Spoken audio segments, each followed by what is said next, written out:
Today I will be discussing about stainless steel crowns in pediatric dentistry. So here will be the contents: introduction, objectives, indications, contraindications, classification, composition, armamentarium required, placement procedure and modifications. So coming to introduction, stainless steel can be defined as prefabricated crown forms that are adapted to individual teeth and cemented with a biocompatible luting agent. So way back in 1947, chrome steel crowns were introduced by the company Rocky Mountains, but they were considerably longer and straighter. So after that, Engel and William introduced crowns for pediatric dentistry, which was introduced in 1950. After that, Unitec company introduced crowns in 1960. They were far better than the above two. They required less adaptation and had festoon margins. So basically, what are the objectives of stainless steel crowns is to re-establish the occlusal, mesiodistal and proximal contacts, to minimize the treatment time and discomfort to the patients, as pediatric patients give us less time and opportunity for the treatment, to achieve biologically compatible and clinically acceptable restorations, and to maintain form, function and also the vitality of the tooth. So we will see the indications.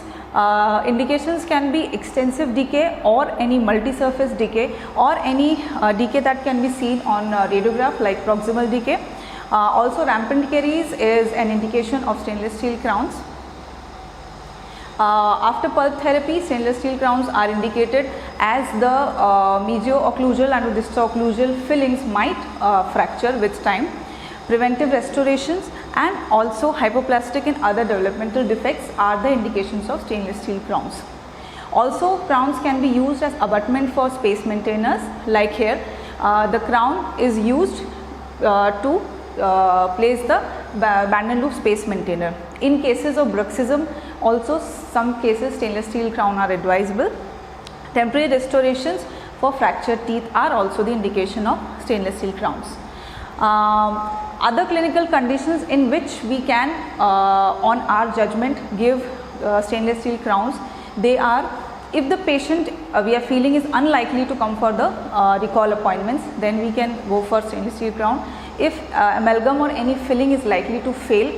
Also in patients with infraoccluded primary molars, like here, stainless steel crowns are indicated. So basically there are no absolute contraindications, but in anterior teeth, due to its poor aesthetics, we can think of other crowns.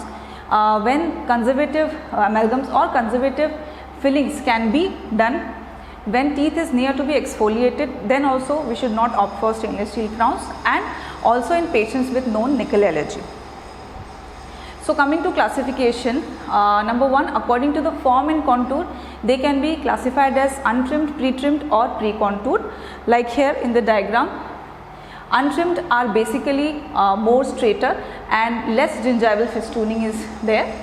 In pre-trimmed, the buccal and the proximal, also the lingual bulge are given, but they are pre-festooned.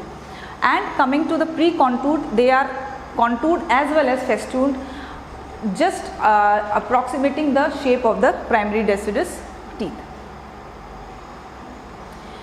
Second, according to the composition, they can be either stainless steel or nickel chromium.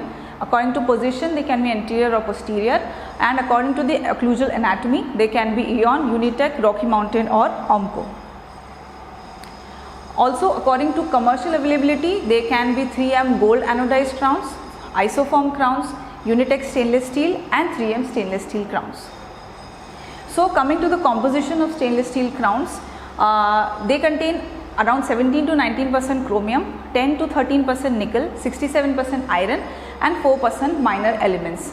This stainless steel crown also have three types. First is the ferritic, which is of not much use in dentistry. Second is the Marten stick, which is used for making surgical instruments, and the austenitic type, which is used to make the stainless steel crown, which is the 18:8 type. Why 18:8? Because it contains 18% chromium and 8% nickel. So this 18:8 ratio or the combination is best, as it provides corrosion resistance due to the presence of chromium, which forms a layer of chromium oxide on the surface of the crown, which prevents from tarnish and corrosion. Next, coming to nickel based crowns, it contains 72% nickel, 14% chromium, 6 to 10% iron, 0.4% carbon, 0.35% magnesium and 0.2% silicon. Examples are Inconel 600. They have good ductility and formability, but they are hard, so they are difficult to contour and adapt. So factors to be considered while giving a stainless steel crown is first the dental age of the patient. As I said, if the tooth is near exfoliation, we should not go for stainless steel crowns. The cooperation level of the patient is very important, motivation of the parents and medically compromised or disabled children. So coming to clinical steps, first is the preoperative occlusal evaluation, crown selection, tooth preparation, initial seating of the crown, crown contouring, crown crimping, final adaptation, finishing and polishing and cementation. So we will come to first the armamentarium. We need here the Gordon plier, that is number 137, Johnson's 114, crimping plier 417 and ball and socket number 112. Also we will be needing diamond burrs, finishing and polishing burrs.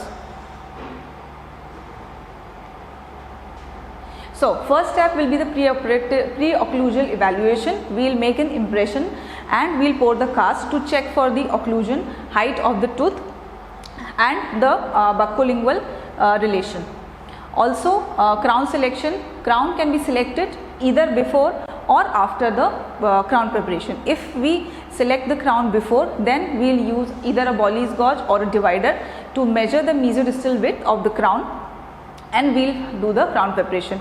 If we choose to select the crown after the crown preparation, then we will do it by trial and error method.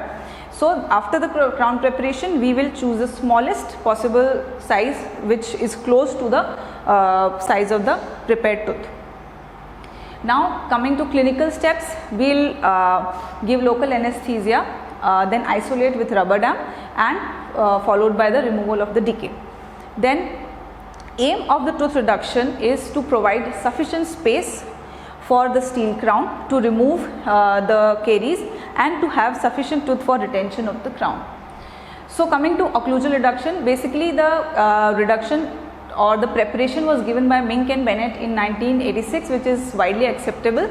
According to them, they said that 1 to 1.5 mm of occlusal height should be reduced in order to prepare. Then as you can see in this clinical picture, coming to proximal reduction, it is done with the help of 169L burr or the tapered fissure burr. We slightly slice the proximal tooth and break the contacts, taking care of not to slice the adjacent tooth. We can also prevent it by placing wedges or we can place bands. The line angles should be parallel to the marginal ridges of the respective tooth. Here likewise this burr should be straight, only a 2 to 5 degree taper can be given, otherwise it will lead to the formation of ledges and crown will stuck. Now final tooth preparation, buccal and lingual reduction is only done if we feel the bulge is more. Like in first molar, the buccal bulge is quite more, so we can reduce if we feel the bulge is more. And after that, the occlusobuccal and the occlusolingual bevels are given. All the lines, angles and point angles are rounded. Now we come to evaluation of the preparation. We will evaluate the following points. First is the occlusal clearance, the proximal contour, whether there is any ledge formation or not. There should be feather edges, buccal and lingual convergence should be there, point and line angles should be rounded. Occlusal third of the buccal and lingual surfaces should be gently rounded. Now coming to initial seating, in this line diagram we can see first we will insert the crown without modifying it from the lingual aspect. and then press it with the thumb to the buccal aspect. Here in the clinical picture it is given, and we will check for the margins with the help of explorer. Then crown preparation, around 1 mm of crown is trimmed or it is cut with the help of scissors. The point to remember here is to follow the contour of the gingival margin. Like in the mandibular second molars, it is U shape, and while in the first molars it is a stretching S. Also the proximal contacts, it is a frowning line. So while we prepare the crown, we should keep these outlines in mind. Then contouring the crown, we contour it with the help of a contouring plier. Here in the diagram it is shown, it has one convex and one concave. The concave part will go on the outer surface and convex will go in the inner. It helps to give the bulge to the crown, and it is only done on the middle third of the crown.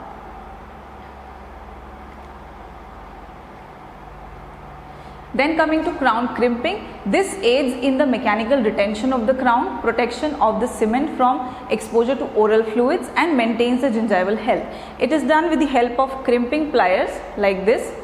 It is just done on the cervical 1/3 to provide a tight fit in order to increase the retention of the crown.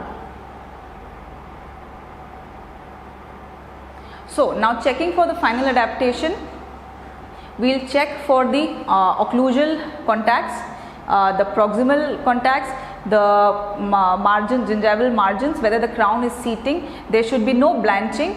This is the clinical picture of final adaptation check.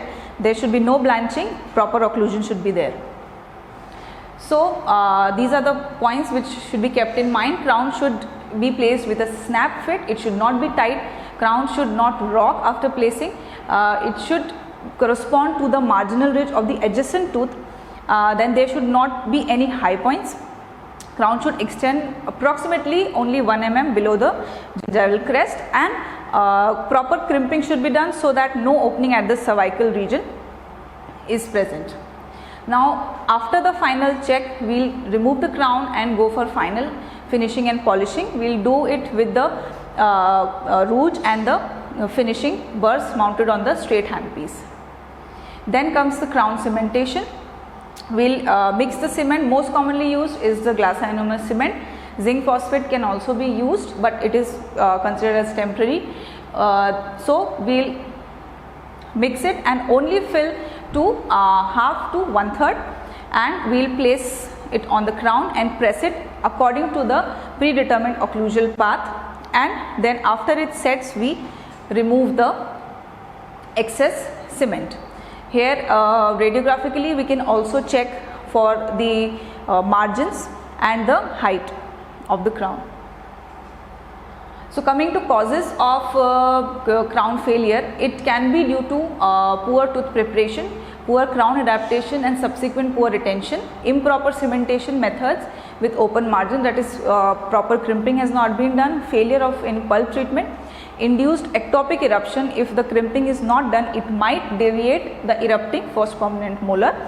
Then recurrent caries, and also crown might cause abrasion of the occlusal surfaces. So coming to special considerations in crown, Nash suggested if quadrant dentistry is required, that is if more than one crown has to be placed in a single quadrant, then we will start with the distalmost crown, we will prepare it, place the crown, and then start with the mesial crowns. Then coming to crowns which have space loss. So for space loss, we have to select larger crowns, and then we have to flat it with the help of plier, and then recontour all the sides and place on the tooth. Now coming to modifications, first is either we have undersized tooth or oversized crown. So for that we will put a slit in the middle, and we will split the crown a little bit, and then we will spot weld it. So these are the other modifications. And lastly, we come to the complications: crown tilt, aesthetics, poor margins, inhalation and nickel allergy, and also occlusal wear. Thank you.